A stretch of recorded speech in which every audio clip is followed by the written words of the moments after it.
issues are on this side at the moment, so we may have some instability, and I do apologise if that happens.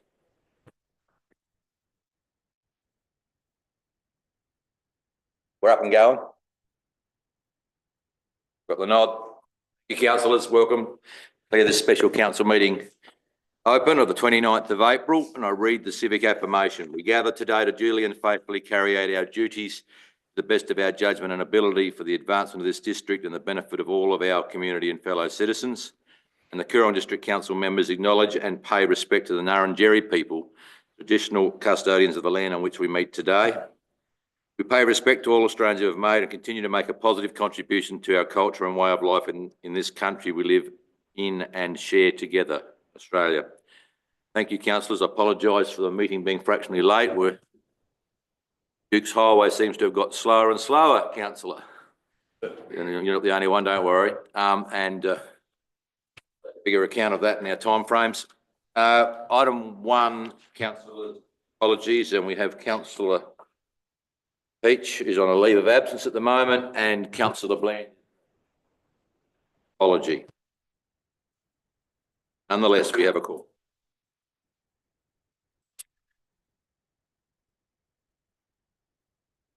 Number 1 on the agenda, number 2, sorry, is Audit and Risk Committee minutes of the special meeting held on the 24th of April. Someone prepared to move that?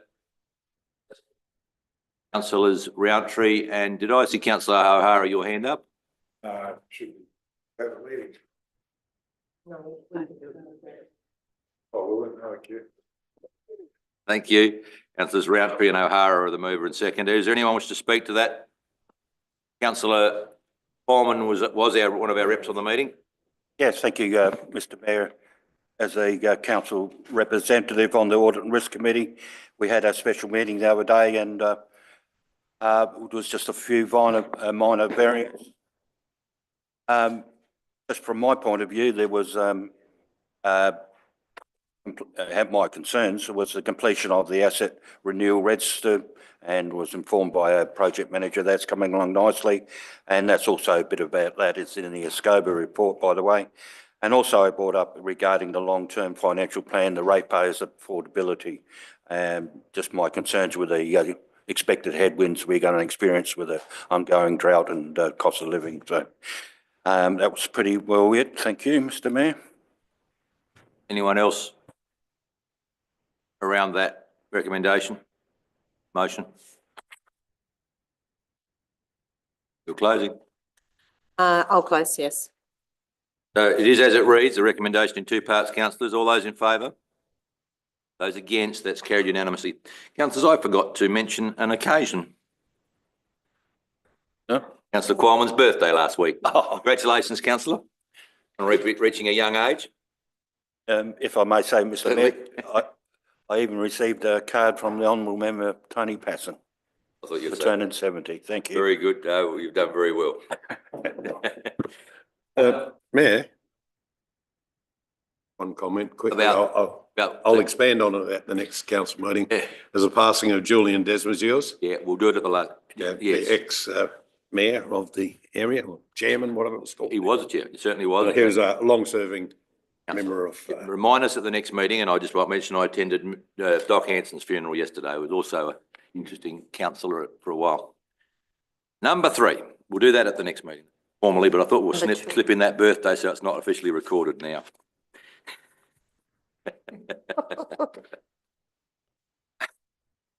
Number 3, SCOSA Financially Sustainability Review. There is a recommendation. Councillor Rountree, you're moving that way? Yes. You're a seconder. Councillor Qualman. I speak Councillor Rountree to it. No, I think what that report, we've discussed this report a few times in chamber. I'm happy to see it published.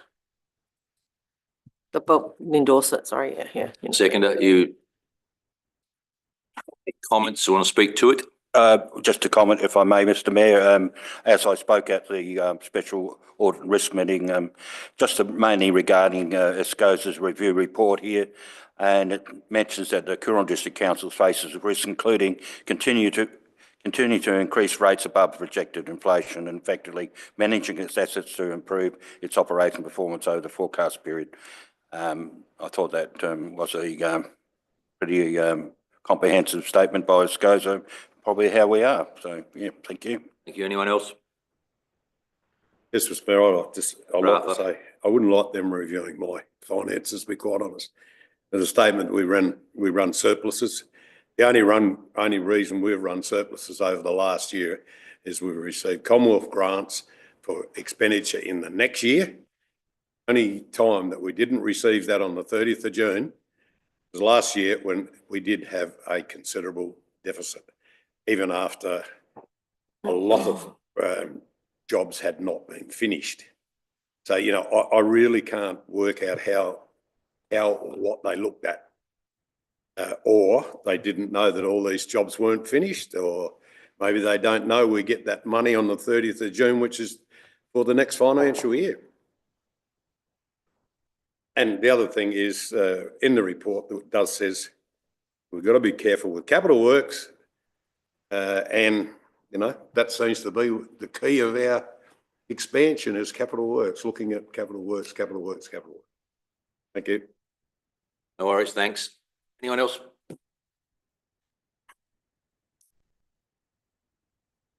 So this, as I understand it, means that available in the public format now, I'd imagine, but this is, we are endorsing it to go to the public format. Miles, do you want to make a comment? There's a legal requirement for us to publish it. And along with ABP, so that's why this report's going on.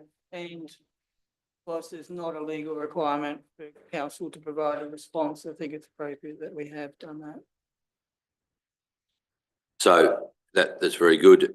I suppose the pleasing part thus far is that we've moved from perhaps unsustainable to mostly sustainable. That's probably reflects on the good work done and council sent, the last 5-8 years, I'd suggest, in trying to get us back to where we perhaps should be in some people's eyes. Okay, I put that motion yet. No, Can I just close? Yep. Yes. So I just want to say in closing here that we've read this report a few times and gone over it. What we're looking at now is the response we're going to submit in relation to this SCOSA report. Even last night at a meeting I attended, obviously there is great concern about how much federal funding makes its way through to local government and the pressure that it's putting on all councils. And that was really evident last night with conversations that I heard. And I think that is something as a group we need to keep pushing back on, is making sure that these regional councils are better funded and looked after with our small ratepayer base and our large areas and the disproportionate way this money is put out. So I think what we're just doing at the moment, and I take what Councillor Arthur's saying, is just looking at the response we're going to provide. And I think the words are good. A definitive action plan will be developed and overseen. I think these are good words to have in there. That doesn't say we're done and dusted, says we're still working towards achieving the goals. So I'm happy to close. Okay. Motion is as it reads in the recommendation. Councillors, I put the motion. All those in favour? Those against? That's carried unanimously. Number 3, draft 25-26 to 34-35 long-term financial plan. I have a question, Mayor. Yeah. It's just I wanted a bit of clarification. I'm just not sure if I'm reading something correctly. So there's 3 parts. The first one is on page 84 of 169, or I think version 1, page 6 of 7. It's got a chart in there under key assumptions for long-term financial plan movements and has growth in there at 0.5%. But under key assumptions on page 61 of 169 on our computers, or page 9, it has growth in there at 1%, and it also repeats on page 68 of 169. It's got growth in there at 0.5, but the overall rate increase looks to be different. Just why would those 3 areas not align? For you, Mayor, they need changing. We had the 0.5 and it looks like we've missed 2 changes, but it is after the Audit and Risk Committee and after we've done an analysis of the past year and looking to the future, the growth will be changed to 1%. And so they all should read 1%. That just looks like we can, that we didn't change that part of the paragraph. But didn't we agree on growth being 0.5% when we had all our discussions? It was to do with the analysis of what we've been looking at. And it looks like the growth is probably more than 0.5%. And I suppose having it at slightly higher makes the increase to the rate base a tiny bit smaller. So it's recognition that there is growth in the area. Overall, the rate increase is the same, but it is really closer to 1% than it was from 0.5. And so the Audit and Risk Committee were quite happy that we make those changes, which they didn't see as material because it doesn't change the overall 7.9%. Okay. But if the chamber wants to leave it at 0.5, that is No, okay. I- Yeah, and you're right, we've just missed a change. Right, thank you. Any other questions? Sorry, councillor. No, that was the only one. I'm looking for someone to actually move the recommendation or a motion, please. You're going to move, councillor Roundtree? Is so. You're a seconder? Councillor O'Hara, thank you. Okay, we're in debate. Want to speak to it, councillor Roundtree, with the mover? No, I think when I read it, there wasn't anything new in there other than what I just discussed. I didn't see any changes, that would alter what we've already talked about. O'Hara? Councillor. Mr Mayor, I'd just like to bring to members attention page 69 on the whatever you call it, online, or page 17, I think, of the document, version 117, are the capital works. And it states in that the plan has $91.6 million of capital works over the next 10 years. And the paragraph that I think is relevant, if council wishes to include new assets over and above the capital grants funding, it will need to be identified as strategic and needs to be carefully considered in the future of Iterations. LTVP. Any new assets need to be also considered the ongoing operation of maintenance expenditure and the effect on depreciation. It is advised that council refrain from expending on new capital expenditure in order to not place further pressure on operating pressure. Now, this long-term financial plan, has $91 million capital works. I know when we regrade a road, we resheet a road as capital works, but there's not much of that capital going into the work, the unsealed roads and sealed roads at the present moment. So I just want to bring that to the member.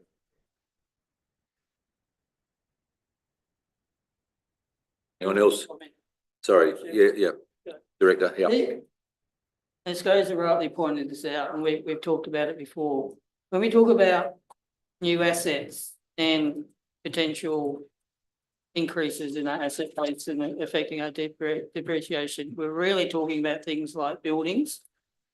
There are a couple of projects that are on the books that are being considered by council that may end up, if they were approved, they'd end up creating new assets. Now, they're the type of things that this code is giving us strong advice and warnings about. I don't believe that applies to, our road network, which effectively what we're, looking to do is to achieve that 100% renewal ratio and maintain that. And through you, Mayor, if you think about it in specific terms, the 9.1 divided by 10 is probably about what gets spent every year. So it's not, they're not at odds with each other.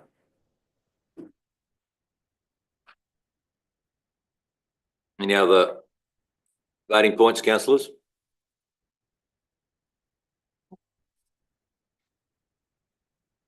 There is none. Councillor Roundtree, close. So we're on. Click the page. Sorry, councillors. We're at item 4, aren't we? I think. Draft long-term financial plan. Recommend the motion is as the recommendation, so I'm going to put the motion. All those in favour? Waste of time. I'm taking that as a yes. Are those against? It's carried unanimously. Number 5, the draft draft 25-26 annual business plan and budget, as I call it. Councillors, there is a recommendation. Is someone prepared to move it, or we want to have a couple of questions? Been through several workshops, several processes already. I'll get it started. Councillor Roundtree Yeah, is the mover of the day. seems to me. Who wants to second it? Is there anyone who wishes to second it?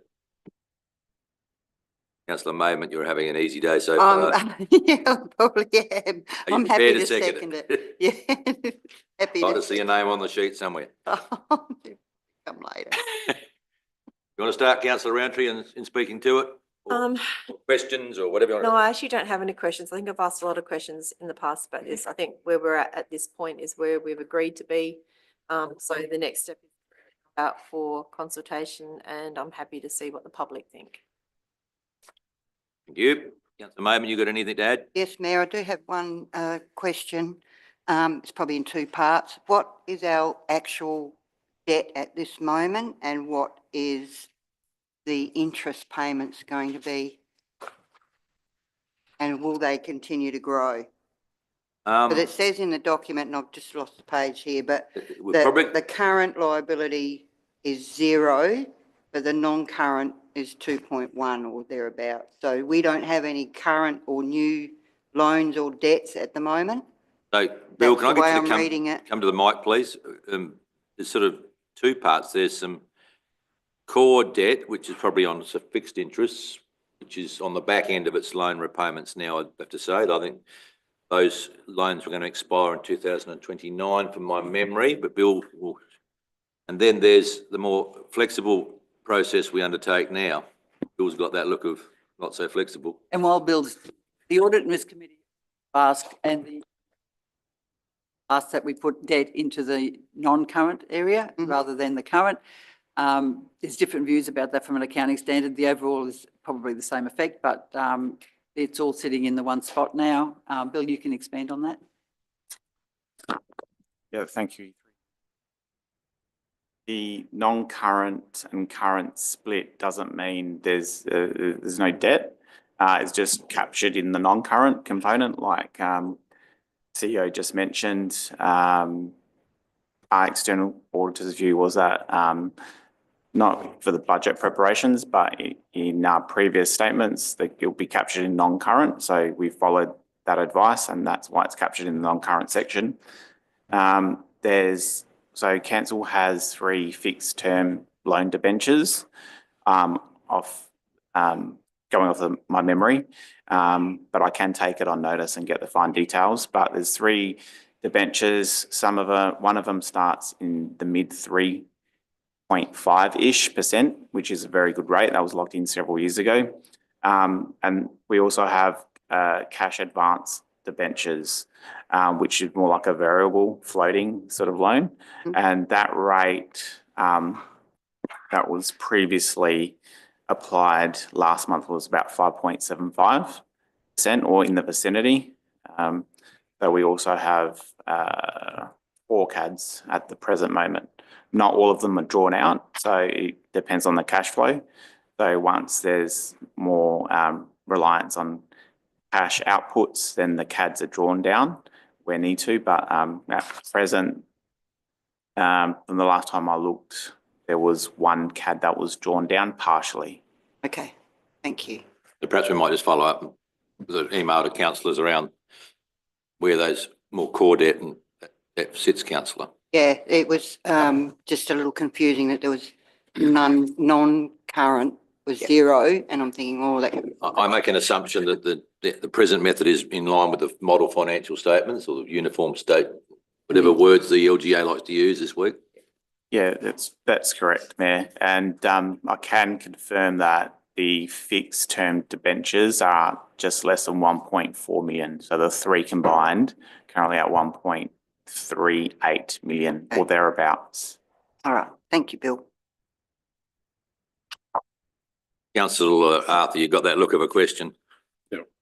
Well, why you go? Yep. One of the things I'm worried about is the LAP scheme. It's been a self-funding scheme for many, many years. In fact, it's been a cash cow for the council for many, many years. But at the present moment, with the amount of grants we got through, my question is to the CEO, where does in the expenditure and income, the income and expenditure for LAP go? Now, in 2023-24, our expenses, just the two basic expenses, was for salaries and professional services, which is the experts that we employ. Within that is $500,000. Now, as well as that, there's a lot of other things. I've got a list here of all the other things that it works out about over $600,000 a year. Now, that has been done by grants in the past. What confidence have you got that that's going to be covered by grants now? Or what portion is this council prepared to subsidise that scheme? Because that's what we'll be doing. A broad question, councillor. Looking at the CEO, whether we need to take that on notice. I'll just make a couple of general comments. First of all, I reject the idea that the LAP program was a cash cow. It is basically, we work on behalf of many organisations to provide services, and we're a trusted partner with many of them for government and non-government alike in delivering services to primary producers in particular and for those regions. They are, as you rightly suggest, based on grants, and the grants are based on the fact that money in, money out. So the costs for administering the program sometimes covers staff salary and sometimes doesn't. It is generally, if the grant is capable of absorbing administrative costs, we take that opportunity. Sometimes it is, sometimes it isn't. Some of the grants go over more than 1 year. The confidence of having grants into the future is probably the same as with any other grant. We have no confidence that there will be grants into the future because that's a little bit of crystal balling, but I think we would be safe to assume that there will still be grants in that area. Now, whether they're at the same magnitude, and we know that over probably the last 10 years, the magnitude of those grants have subsided significantly, and that government does that particular piece of work in different ways now with landscape boards and what have you. So the program, I know, is appreciated across the district. It's one of the very few, in fact, the last remaining one that operates as such, and it would be up to the chamber to decide whether they wanted to continue that program or not in its current form, or whether you would like to see it change. So that's not a decision for me. Are we cost recovery or are we negative? Each year and each program would be slightly different. I'm just going to add, councillor, and to council, that probably the work that's been done in the last 6 months around drought has been luckily, backed up by the fact we have a presence in this space. I met with the Minister of Agriculture, along with the Mayor of Karoonda East Murray and our CEOs Friday week ago, to give her that report in a formal and informal sense and give some commentary to it. We've also met online with the 3 councils of the upper South East, being Tatiara, Naracoorte, Lucendale and Kingston, a couple of weeks ago, 2 online, just to sort of see where they think they're at and what they can work off.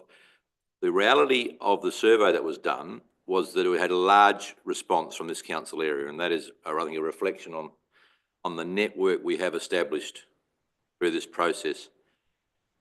Given we're basically an agricultural council in our rate revenue as well, we're probably some of the best connected councillors via information or council of any council in the state. And I think having that survey has put us in good stead in having a knowledge base to go to government.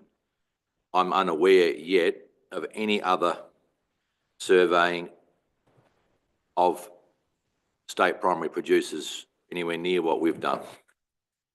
I'm still on the Drought Advisory Committee as the LGA's rep at this stage. Meet again late this week.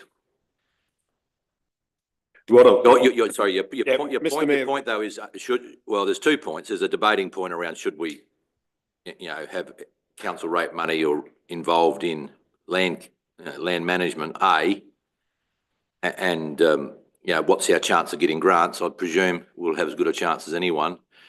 We have a couple plus and minus things in this district, in my view. One is we have no PIRSA office within QE of us. In other words, it's either comes from Struan or Loxton generally in this area, and that's just a statement of fact. We also sit in 2 landscape boards, which is only us and Onkaparinga, I think, from memory, have that plus and minus as well. So I think our position of staying in this space is important from our productive base, but nonetheless, your question's valid, but I think we have to probably do a bit more work on it and take it on notice around that. Mr. Mayor, I'm not saying that we drop the lap scheme altogether. What I'm saying is we've got to pass a budget. I want to know where the money's going and what value the ratepayers are getting out of it. And at the present moment, within the whole system here, it's virtually impossible to find out what is this. I've asked this question before, that we put LAP in as a separate entity. And so I think, as you said, we do need a little bit more work on this. LAP committee is due to meet very soon.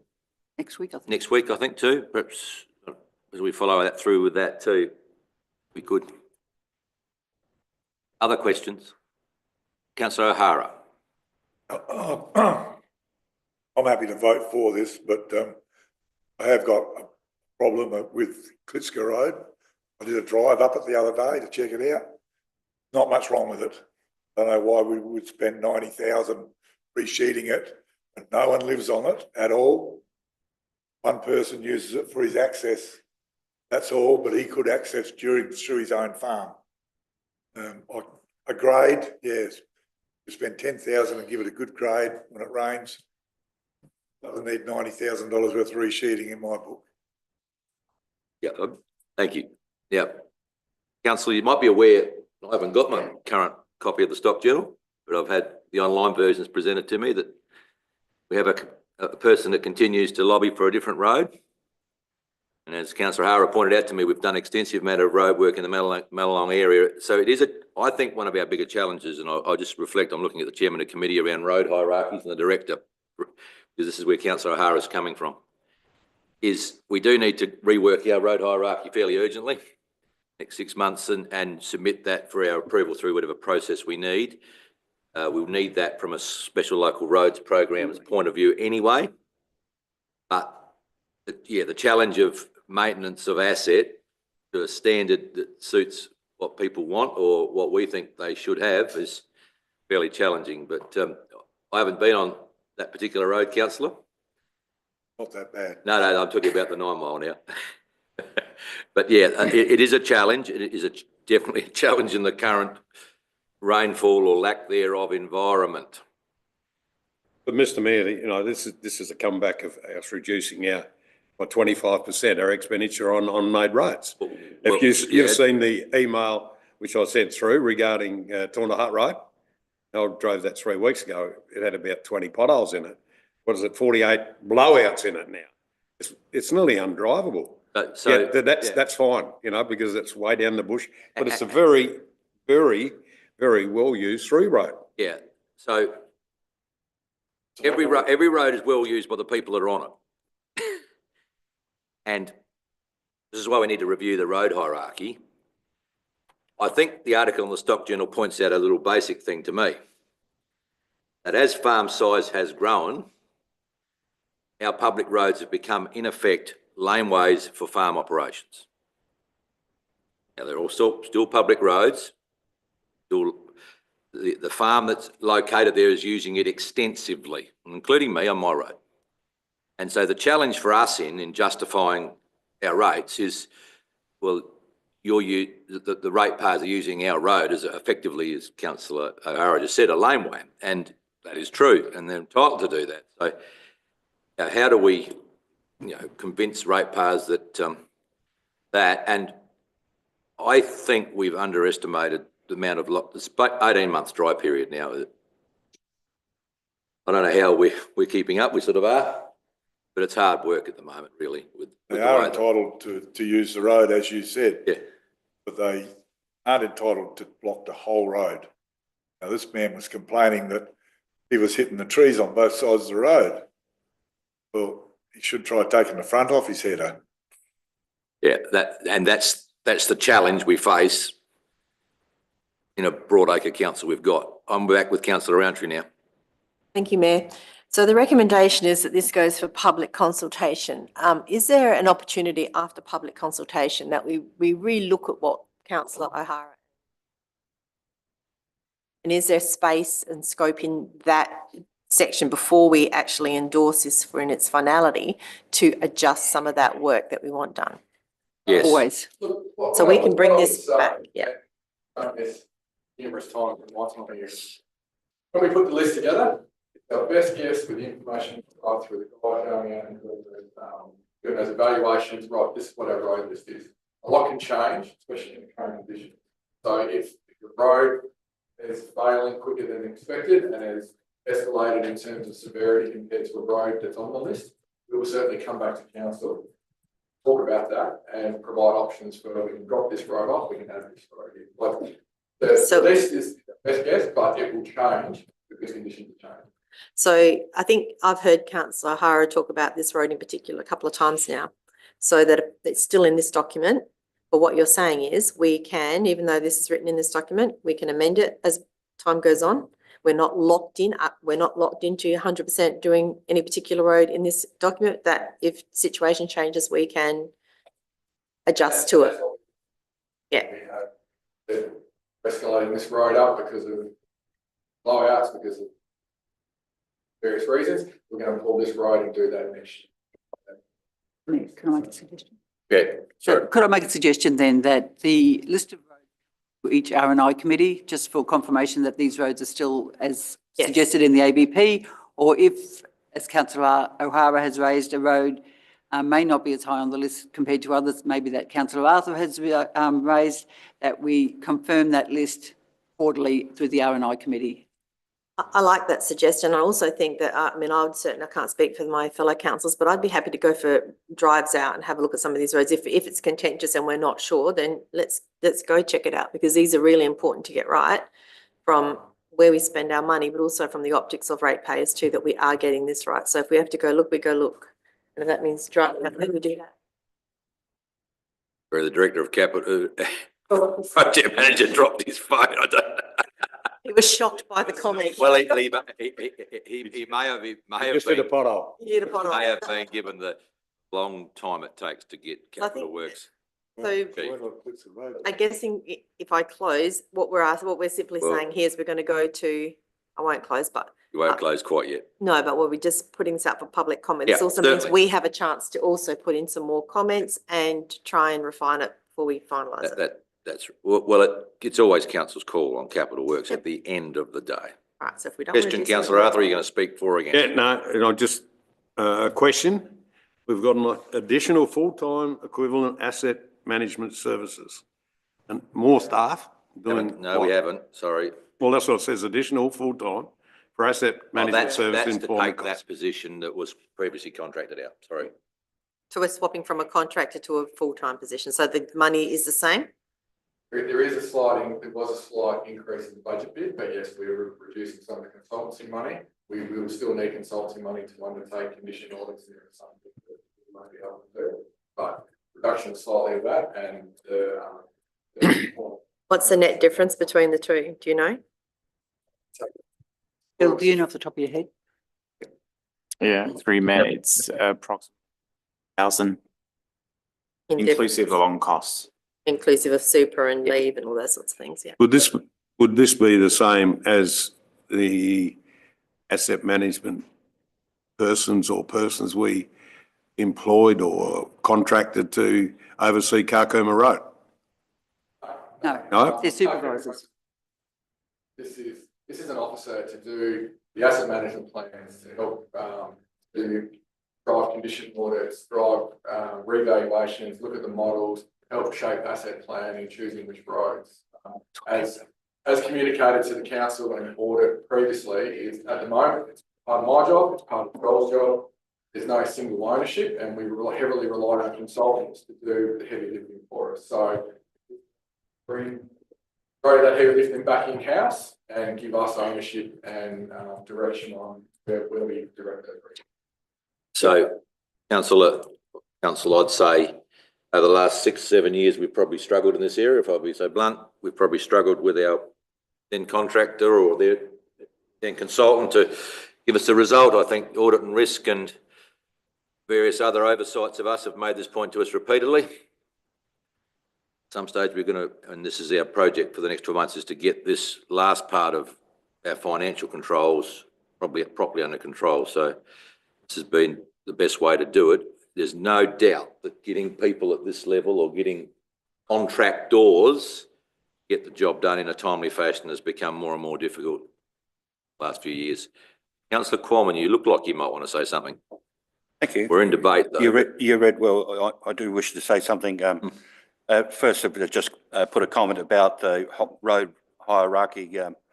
As chair of the Road and Infrastructure Committee, I've already spoken to our Director of Roads, Josh, over there regarding putting on the agenda item as our next meeting is road hierarchy. Have a look at that. I don't know what page it is, but it's the second page of the appendix, and it's regarding employees' cost, 6,552,000, and the next year is 6,842,000, an increase of 290K. Is that through CPI, please?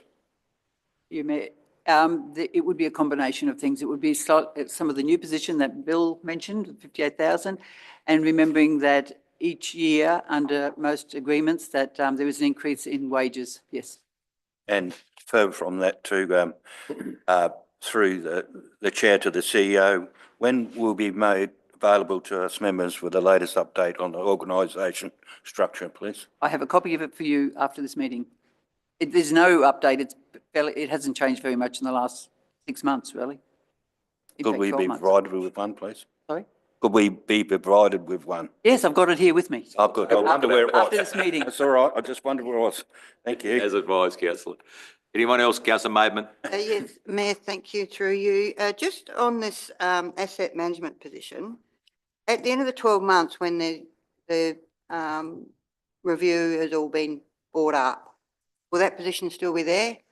To you, Chair. Or will it be rescinded? It's a position that asset management plans and depreciation are an ongoing So it's going to workload. be forever? And they're cyclical. So you'll see the comments in its SCOTA that says we haven't reviewed one of the asset management plans Yeah, since yeah, yeah, 2018. But I think good practice indicates that you review them every 4 years. We are a large asset council compared to our rate base size, which is always a challenge, but there's no dispensation for not having the asset management plans in place. Okay. Anyone else speak for and against? Could I just have some more questions or not? Yes, a couple more. Just how many staff do we have that work from home? To you. We have a policy that allows people to work from home if they need it. It's not a general blanket that you work from home full time. It's if you have to work from home, say on a Tuesday for a particular reason, or it's a bit like as need dictates, but there is a policy around it and what needs to be done. So it could be one on any particular day, it could be none, or it could be 3. It varies depending. Okay. The purpose of the question, councillor? Sorry? What is the purpose of the question? And the other point to that is, if those are working from home, they do not get their travel allowance, car allowance when they're working from home? I'd need some more work on what you really mean. You know, some of the car allowances, 20,000, That's part of their salary package. It's part of their salary package. We can't change that. Part of. Okay, Salary would be that without. right. The other question is, normally a motor vehicle allowance is part of salary sacrifice. So it's an over award payment No, it's not. because that's a classification for the job. No, it's not. No, okay. Right. And the other thing is salaried officers' payment. 5,000. What's that for? What are you looking at, councillor? Well, I'm looking at your register of salaries, Can I have a look? which, yes, the finance manager. salaried officer payment. Ah. Operations manager, salary officer payment. This is over and above the classification and the award amount. Correct.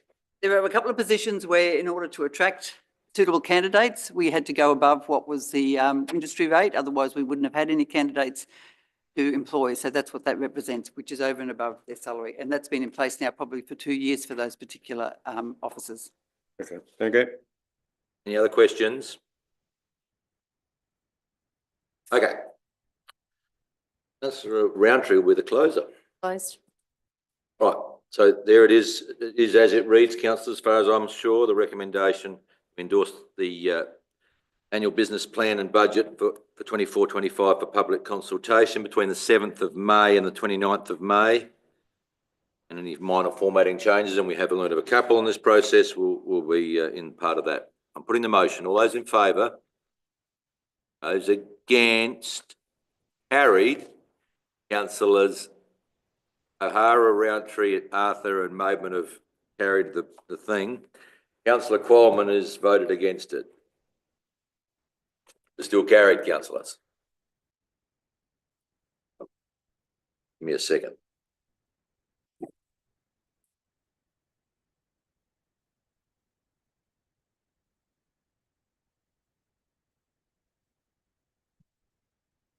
Okay. Item 7 on my agenda, Inanara 6. Scheduler fees. 6. Oh, sorry. Crikey. Page 18. I've been writing in the wrong spot, sorry. Number 6, sorry, draft. Schedule for fees and charges. Not working for me this today, is it? That one. Despite the lovely little tabs that they've put on for me. Questions perhaps first.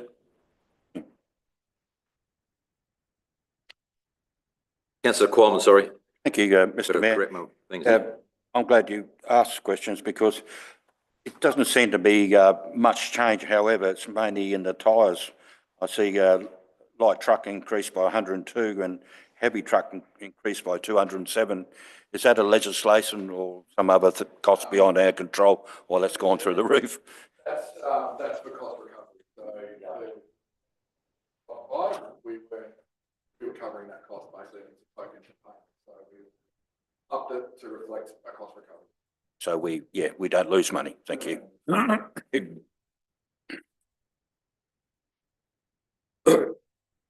Other questions? Yep, Mr Mayor, I'll do it again. We cannot keep subsidising the Canalpin Caravan Park, $15. It's just absolutely ridiculous, $15. It's got to be, I passed the motion early last year, go to 20, but then it was changed back to 15. You can't get it anywhere in the world for $15. So it's got to be a minimum of 20 and it should probably be 30. But we've got to start looking at that. And also one of the things we've got to do is actually get that, so that complex. So we've got a caravan park cost and a swimming pool cost. And it's only a matter of sub-metering. It's been talked about for probably the last 10 years. No, probably 8 years when we tried to put it up for tender and no one was interested in taking the complex over. So, yeah, that is one thing that should be changed. And my other question is regarding the increase in charges for curbside waste. Now, curbside waste is like CWMS. It's supposed to be, you know, what's the word, Bill? You'll be able to tell me. Recovery. Yeah, cost recovery. Yet at the present moment, sort of their income for last year, 23-24, was 747,000, 748. Our expenditure was 645. It's been a saving of over 100,000. In the budget this year, we've got income of 747,771, an expenditure of 609. Once again, a huge difference between cost recovery. Can we explain why? And we are now also putting another increase for that charge. Can we explain why that happened? I'll leave that to the finance manager. I'm looking at the finance manager and the director between them to see, probably, I'll preface it by, do we not make a capital allocation for bins that we'll need to replace in that process? But I'll let you two, between you, work out how you handle that question. Through you, Mayor, I just might start with, won't answer the entire question, but I'll answer part of it. So, councillor, you quoted a figure for the current year. We haven't finished the current year, so I'm not sure how you would equate an expenditure figure for the current year. I've got 23-24 and the budget for 24-25. It's a budget figure. Yeah, so you quoted two figures, quote me if I'm wrong, but I think you quoted two figures. One was for 24-25, you said 609, I thought you said. I'm just confused how you would get that when we haven't finished the financial year. Sorry. So I believe you quoted 609,000 in your second expenditure figure just a minute ago, but I'm confused how you would get that total expenditure figure when we're still in April 24-25 financial year. The year hasn't finished. Well, I just got here the budget amount for 24-25. That's what I'm talking about. The budget amount for 24-25 of the expenditure and the budget for the income. And this 23-24 was the actuals. Now it's been provided to me by the finance company, the finance section of the Coorong Council. So I'm assuming the figures are right. So your question is, Why have we got that gap between income and expenditure? are we in order? And also talking about another increase. Yeah, are we in order to charge more than the operational cost for the rubbish service? Yep. What you're really saying? Through the chair, I'm gonna have to take a minute and look at the figures and come back to you. Yep. It's, basically, as Bill alluded to, when we worked out what the charge is going to be, there's an assumption based on year to date for the current financial year, what we expect that expenditure to realise, what we expect to realise at the end of the financial year, and we use that as the input for the following, setting the charge for the following financial year. Yeah. So I'll go back and have a look at what the last couple of financial years, what the income and expenditure has been, and Bill and then provide a report. It's always been a funny setup in that the yellow bins, as you know, are picked up from the depot as part of the run, and the rubbish bins from the depot are a separate entity and separate charge. But they are different. That's charges for the waste transfer stations and the costing there, and another difference. Yeah. Are we talking about curbside collection or? Okay, I'm talking about the curbside collection. I'm not talking about the waste depots that are separate again. Yeah, but you're saying that they're in addition. Yeah. I don't know if we do that in addition anymore, operate. Expenditure is the curbside collection and the disposal of the curbside waste, the charges there. Yeah. And that's something that within our budget system, we should be pushing the people to change their ways of doing the waste. So, councillor, the good news is that we sort of are probably the lead council of the 8 in the region are in this subject, and I think the 2 officers that are now employed by the MRLGA are working towards that. I think it'd be fair to say that we're probably going to be the lead on a food and organics conversion. I think I'm out of order. I'm not looking at the director hasn't built me up yet, and so we are through the process. And the other thing I'd say is, present contract we have with our contractor is probably controlled costs. That'd be the important part. What I might also say, we are obviously had the presentation and the tour of the facilities, and we've started to discuss potential curbside collection service arrangements moving forward. The other part of the equation when we're putting our charges together, so there is a rise and fall component of the contract that we've got to make estimates on as well. So trying to forecast what our what our expected expenditure is. There is a little bit of guesswork in there as well, which may result in favourable outcome at the end of the financial year. But that's something that, yeah, unfortunately, we don't know what those prices will be in terms of fuel, oils, recycling costs, those sort of costs that have a rise and fall component to it. Right. Councillor Roundtree, and I'm not far from wanting to move it. Thank you. I just wanted to address something councillor Arthur has raised a few times about the cost of the Carnarvon Caravan Park. We charge $30 a night. We also charge $5 for a shower per person, and also we charge for the washing machine.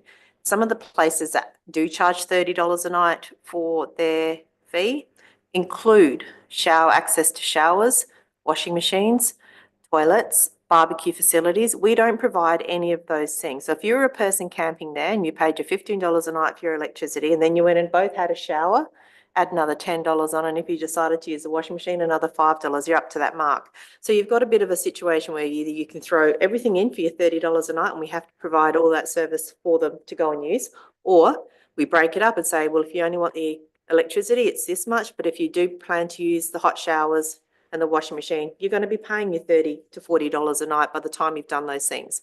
So I think there's we've debated this a few times, and We're not going to debate it again now. fair enough, but I wanted to just make that Yeah, clear no, that fine. we're not comparing apples with No, apples here. No, but so we're not going to debate this right now. What we're going to do is I'm going to ask for someone to move the recommendation. it. Yeah, because I well understand this issue for a long time. What I might add, can I get a seconder first? So sorry, Councillor Maidment, thank you. Is obviously with hopefully, and I know at Colbatch we still haven't had an acceptable result with phone services, but particularly at Narung, allows us to move to more a fee for use at many of our sites, and at Canalpin, I suppose once we got through the technical difficulties, we've sort of got a model, and this is particularly important in some work that the staff are doing right now around water standpipes. Right at the moment, the state government announced a level of subsidy for upgrading them to automatic. So at some stage, we're going to have to come to a template that works for, I call it swipe and go use of council facilities, that is pretty standard and works and is accountable. And I think it'd be prudent then to deal with the issues of the pool caravan park at Canalpin at that point. Right today, I'd like to get this one out for public consultation. If people feel strongly at public meetings, and I understand we're having one at Canalpin and one at Tailem Bend this year, I'm sure they can tell us in that meeting. I've got a seconder, thank you. You want to speak to the motion now, councillor? The only thing I would add is in relation to the caravan park, it brings a lot to the town, and they're very passionate about their caravan park. So with that, I'll close. You won't close yet because I haven't let you close. I will let the seconder speak. Thank you, Mayor. No, I'm fine with it. Thank you. Any other councillor? We are in a formality now, please. Councillor Qualman, sorry. Yeah, Mr. Mayor, as we can see, members, it's a draft which and we're having debate and so forth, and it's still yet has to go out to public consultation, then come back on the 17th of June to present it back to council. So we're putting that out there, and I think if there is concerns with members, we should invite the community to come and air their concerns, so we can then put it and put our budget back together with their valuable feedback, Mr. Mayor. So this is all about the diplomatic steps, correct steps, correct? Yes, I would hope so. Anyway, if no one else, Councillor O'Hara is reserving himself on high sheep prices, he's just told me. All right, Councillor Roundtree, you can now close if you wish. Closed. Thank you. So the recommendation is at the moment as it reads. I'm going to put the motion. All those in favour? Those against? That is carried unanimously. Thank you, Ashley. I'm up to number 7. Apex Park upgrade, phase 2 community engagement. Councillors, I probably wish Ben standing orders for 10 minutes just so that perhaps Joel can address the meeting around what has perhaps changed from the first thing as a result of what's the result of public consultation around what this can change. And I think I'm right, Joel, that this is a project which we need to finish by the 30th of June this year due to the funding process. Pull your little mic. Here you go, please. All right, through the chair. A bit of a journey, this one. So we've had a first level of consultation, met out on site with a select few of the community, received some initial feedback, both in person and through forms submitted. I guess we took that feedback away, we concepted up what we felt was the best outcome based on the feedback that we'd got. And then proposed this, I guess, draft to go out for a second lot of consultation. Key themes that continually came up to us were around the feeling to have a more secure site for kids, to increase the space that's available within the park. Consistently was the feedback around extra play equipment, things like that. And so the general theme of feedback we got back was from a family, stereotypically around their needs of the park, and their capacity to be invited into that space, to be able to free roam that space safely, and it being a welcoming environment. We then took all that feedback. We had our ideas around what we could deliver. We, I guess, assessed all that in line with the previously endorsed master plan, Tintinara. And, you know, highlighted in the master plan, this precinct is in inverted commas identified as the civic heart. So it's the central focal point. It's the key area. It's identified not as the area for things like heavy vehicle parking, RV parking, that sort of, I guess, undertaking. And so we felt that the concept that we put forward will deliver on all of those elements in the master plan, and won't prevent the master plan from future stages as it is intended.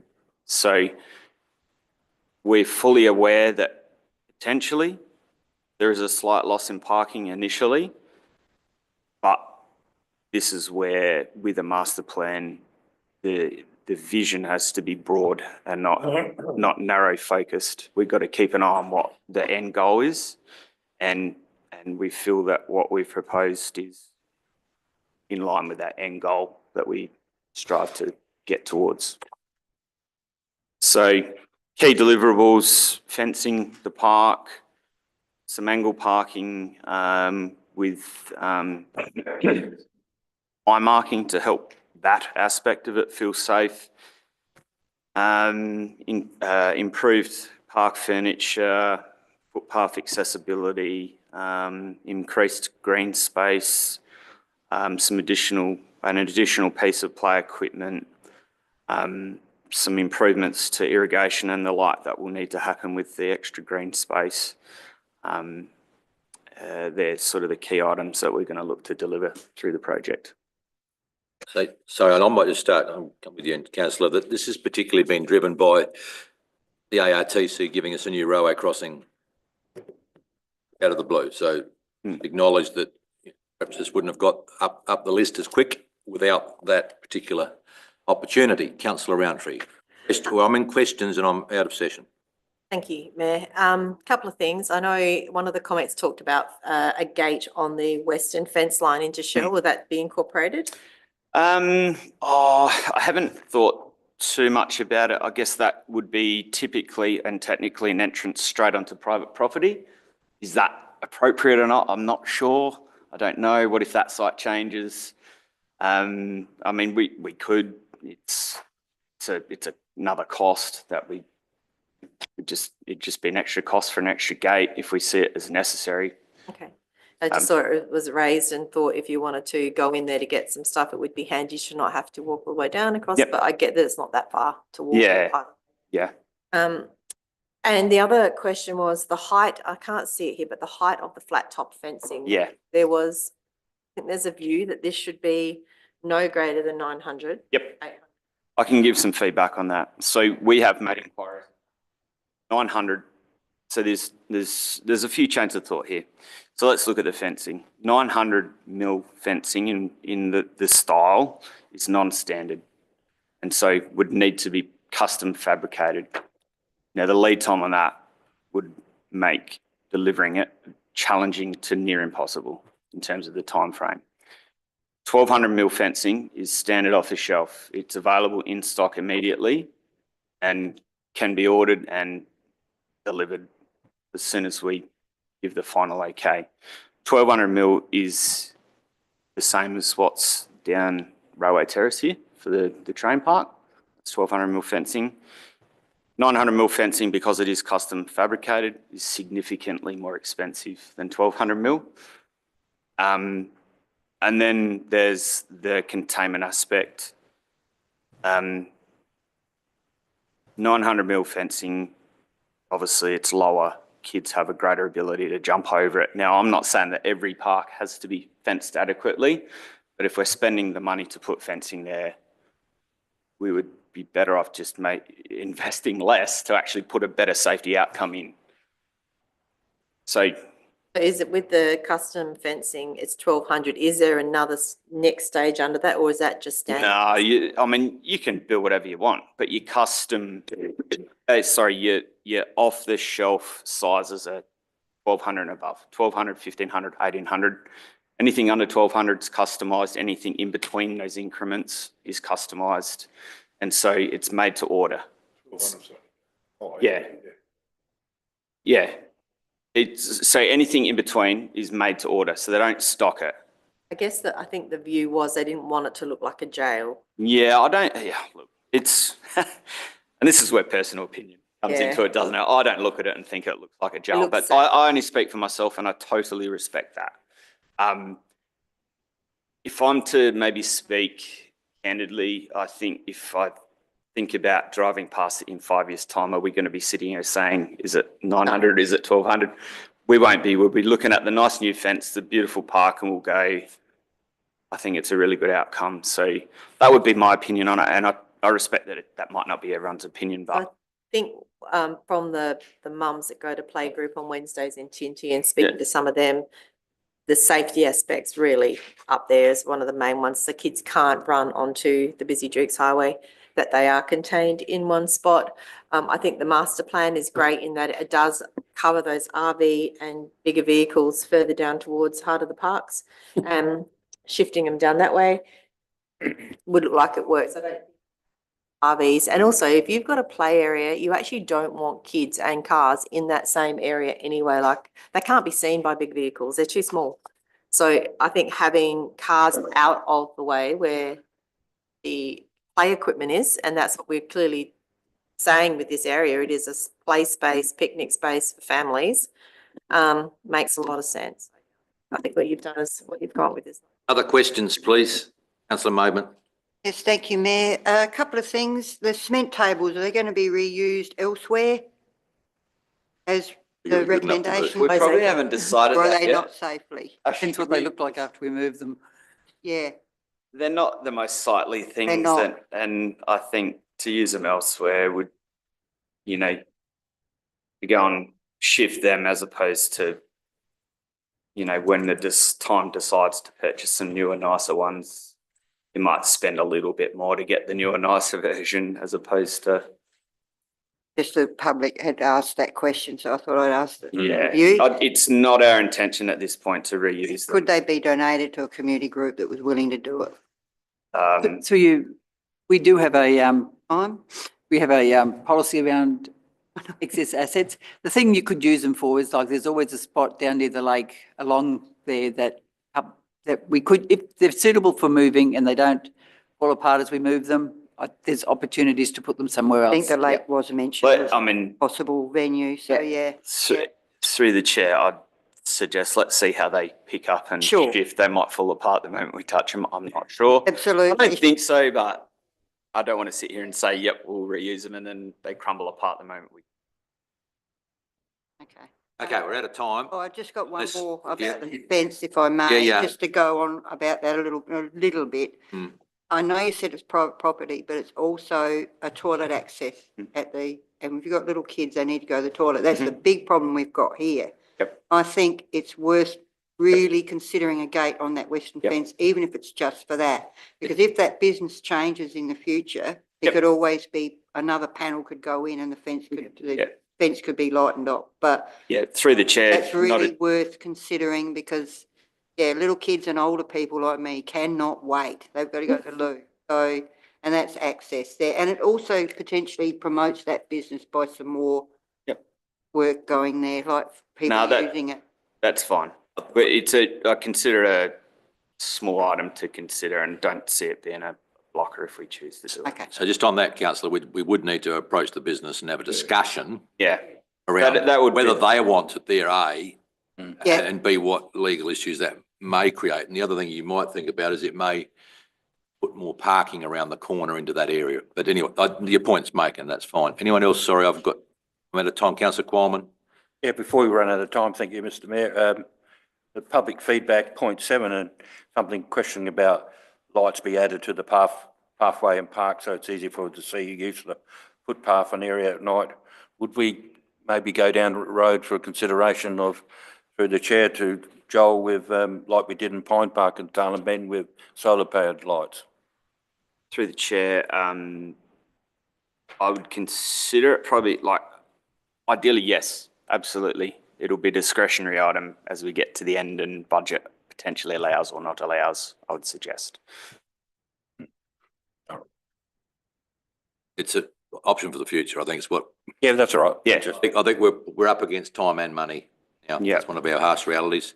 Sorry, anyone else on questions? I'm on questions. Yes, Mr. Questions, Mayor. councillor, quickly.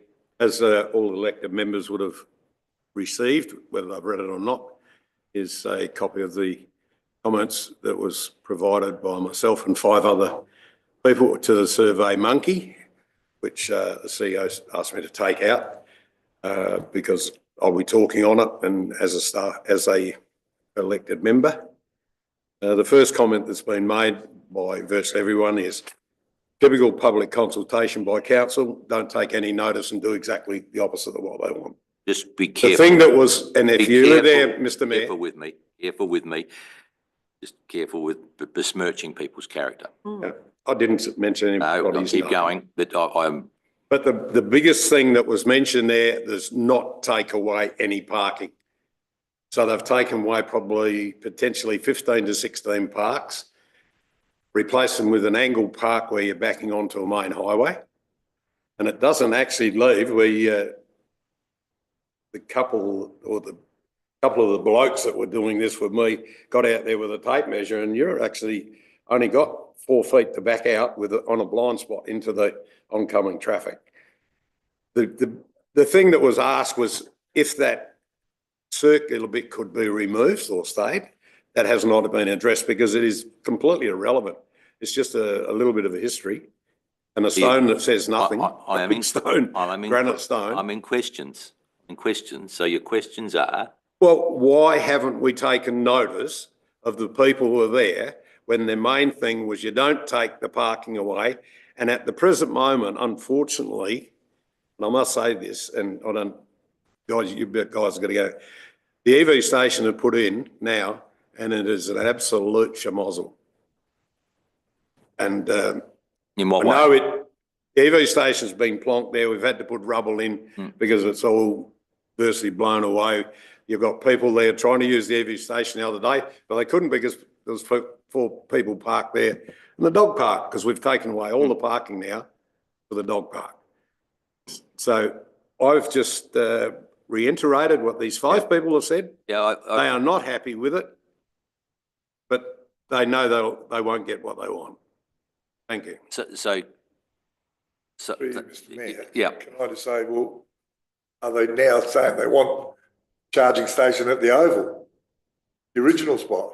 Oh, Oh, I'm not worried about the charging station, but now You you, just commented on. well, now they're going to make the entrance, you got to come through past the heart of the parks, apparently. Yep, right. Right, that's the end of End of discussion. End of that discussion. I'm going to move to debate. I take councillor Arthur's point. The location of the EV station will hopefully lead to another entrance down there through a different process and a formalisation of all of that area, be it a dump point, an EV station, a dog park.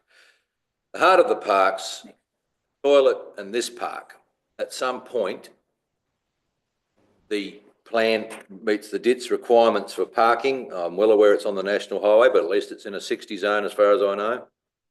And people should be going relatively slow there. I am going to finish that little bit of question time and otherwise and move to someone moving something, please.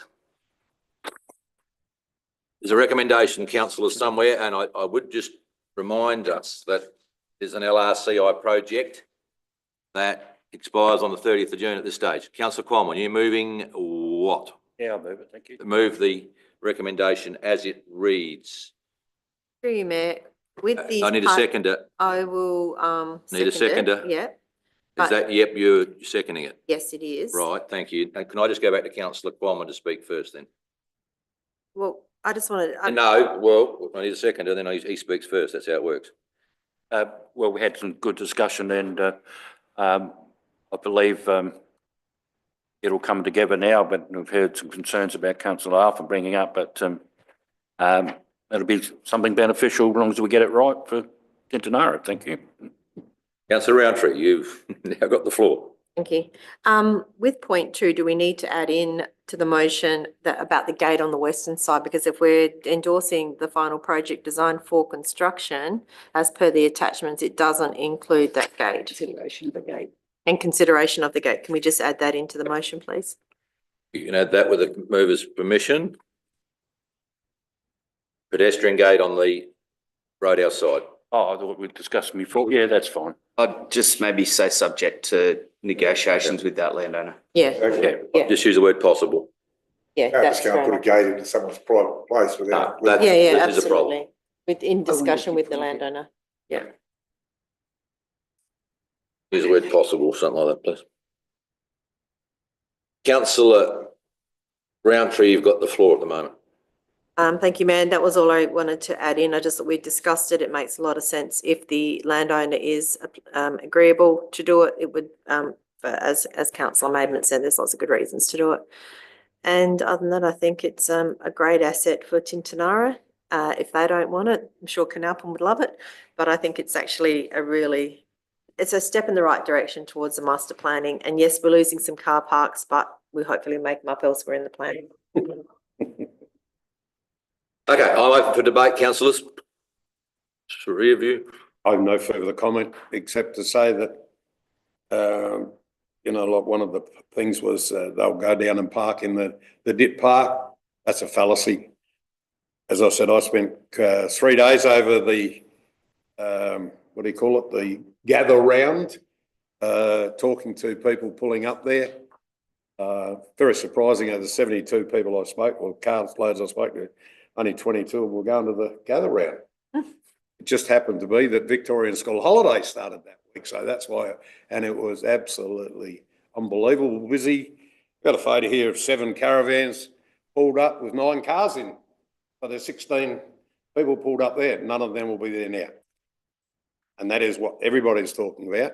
And I've presented it on their behalf and I won't be voting for it. Okay, putting you down as you've spoke against it, councillor. Yes, you can now. I have. Councillor Maidment.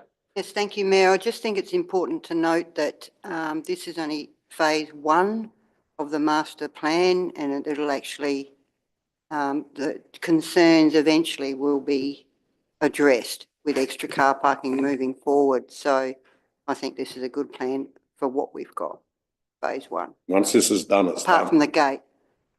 Yep. Thank you. You want to say that, councillor? No, I wouldn't like what I was about to say, no. No, So I won't say it. well, I'm always entertained, but anyway, you don't wish to, that's fine. Councillors, You'll close, councillor Yep, Qualman. I'll close. Thank you, Mr Mayor. Councillors, with the consideration of a possible pedestrian gate on the western fence, subject to discussions with the adjoining property owner, the recommendation is as it was in the council agenda. I'm going to put the motion. All those in favour? Those against? It's carried. With councillors, councillor Arthur voting against it and councillors O'Hara, Maidman and Qualman for. Carried. Thank you, councillors. That's it. Sorry, I didn't get to read the speaking notes around the budget. Sorry, Ashley. I presume we might do something in a press release around that. Ingy, I think Councillor O'Hara at least can go, thankfully. There's a short opening around the golf club's new RV sort of area, so I'm sorry, I need to. Cart shed, isn't it? And a cart shed, yes, thank you. And the Menengi Cheese Factory on Saturday between 11 and 1 is what all councillors to attend annual day. Is that what I'm reading between the lines? I think I'm going to try and get that. Sorry, I've got to go tail some lambs in the next few days before the foxes beat me to it. All right, thank you. And it's the Cats Where are the Cats playing this weekend? Alpin Who are Saturday. they beating? and They're Jervois. Canalpa. Yeah. Who are they beating? Jervois. No, they're playing Jervois. I'm not playing, I'm going to beat them. Oh, we're beating Jervois on Saturday. And it's also polling day, so it's going to be a big day Yeah. everywhere. Oh, well, yeah, this makes it a big day. Councillors, if I was heartened by anything the last few days, I drove